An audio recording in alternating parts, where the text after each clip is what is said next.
humidity be killing me. And my hair don't like it. It's been a hot mess. Hey guys, I'm Ellie and welcome back to my channel. Today I'm going to be doing my library book haul for you guys. I love doing these and I was very bad in April. In April I ended up taking out 18 things from the library, which is saying something because I didn't read that much. I wasn't in a reading mood. I don't know if my eyes were just like bigger than my brain or something. I was just like, I just need to take all the books home. Will I do this? I don't know. I don't know. Let's get into the 18 things that I took out from the library in April.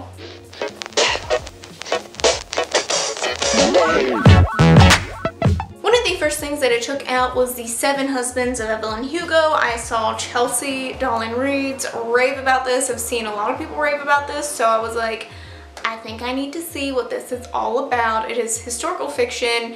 It follows this girl who is interviewing Evelyn Hugo, who was like the actress of her time, like the most best known actress. And it is about her life and of course her 7 husbands. And there is a little bit of a mystery to this as well because you don't really know why Evelyn Hugo requested that this girl be the girl that interviews her.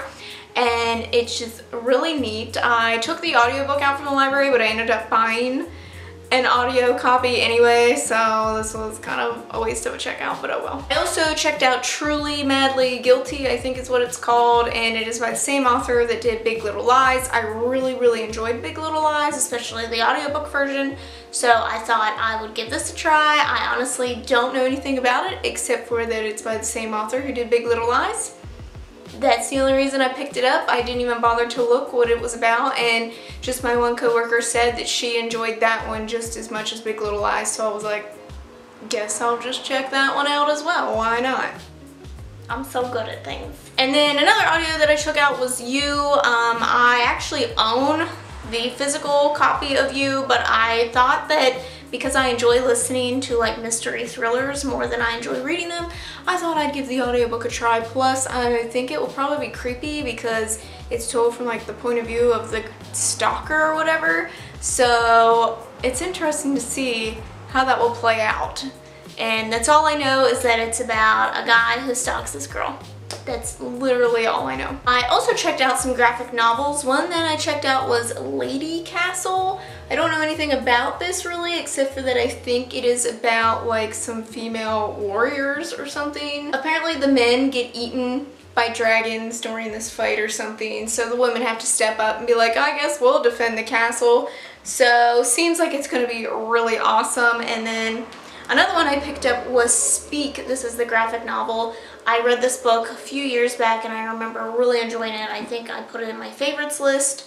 But it is about a girl who is dealing with the aftermath of her emotions and such after she is raped. So I didn't realize that they were making a graphic novel version of this, so I am interested to see. It is like a black and white graphic novel, but I'm interested to see how that works. So I also checked out Spill Zone by Scott Westerfeld. I mean, basically the only reason I really checked this out was because Scott Westerfeld. Oh, this is about like, it's not really a total apocalyptic world. It just placed in like New York City has been quarantined from the rest of the world, and it's called the Spill Zone, and this follows the people who were like stuck in the Spill Zone. So it's like a little piece of the world is apocalyptic, but not everything is, so interesting concept. I also checked out Adventure Time Volume 1, and Adventure Time is just Adventure Time. I don't really know how else to explain this to you. It just follows Finn and Jake and them just going through the land of Ooo, fighting stuff. Castronauts 1, 2, and 3. I don't know the titles of these. One is like Race to Mars, another one is like something Mission to Moon or something along the lines of that. These are just middle grade graphic novels. This follows this group of castronauts on Earth who just go on these adventures into space and such. So I checked out those and just thought that they were kind of fun and silly and whatnot. I also checked out Night Lights, which is also a middle grade graphic novel. I do believe it is a standalone. It's about this girl. She is a little bit of an outcast, but she's a big dreamer and she likes to draw, and she's a big daydreamer as well. And she makes this new friend at school, and her new friend is very nice. However, her new friend is not who she says that she is. And all of a sudden this like girl starts whispering like that this young girl has to make these drawings of these creatures and let them live in the night and all this other stuff. So the artwork in it is gorgeous. And following along with that, I also checked out Tea Dragon Society, which is also a middle grade graphic novel, and this was so stinking cute. This is about a girl who, it takes place in like a fantasy world, and there's like, people are like, they're not really fully people, like some are creatures and stuff like that, but it follows this girl who finds a tea dragon, and tea dragons are very rare and they stay with their owners till like death. And she finds this tea dragon and returns it to the owner, and the owner is like, well, would you like to learn how to take care of tea dragons? Like, it's a very picky creatures, like they don't just accept anyone. So she goes under his wing and she gets to hear about the stories about these tea dragons and how the owner came to find his, and she makes a friend, and it's just so much fun. It's so cute, and there was like a little diagram in the back of all the different tea dragons, and they were just all stinking cute. And then the last graphic novel that I checked out was Moonstruck Volume 1, and this also takes place in like a fantasy world of like half human, half creature type things, and it is about this girl who works at a cafe, and she takes her like girlfriend and her friend to this magic show, and the magic show does not go how they expect, and something is stolen from them. So then they go on this hunt to hunt down the magicians and get back what was stolen. I also checked out some short story collections. I checked out all the names they used for God because this cover is freaking gorgeous. This is like one of my favorite covers of all time, and I love the title too, something about it. But this is a collection of like kind of surreally fantasy, like hints of fantasy short stories. It's like this dark undertone, kind of the sad undertone, and they got this little fantastical elements that aren't like super in your face about it. But I've been really enjoying it so far.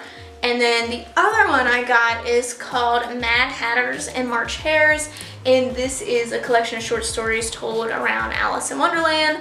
So I'm super excited to read that because I love Alice in Wonderland, and I can only imagine just how wonky these are going to be. So we will see. I also checked out a collection of poetry called Crush, and one of my like real life friends suggested this to me as a modern poetry collection that I might like. However, I honestly couldn't tell you what the overall theme of the poems were, just because I DNF'd it. I didn't really care for it. I thought that it was a little over pretentious sounding. Like some of the things just didn't make sense to me, so I read like halfway through and I was just like, I don't really care. So, sorry.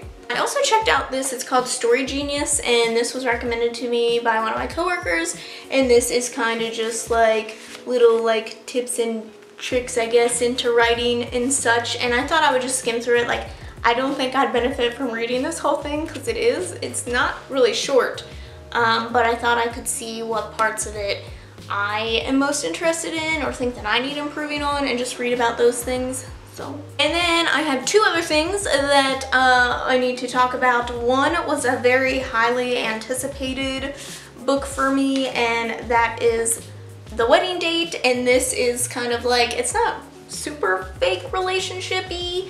It's just about this girl that like runs into this guy and is like, hey, be my wedding date kind of deal.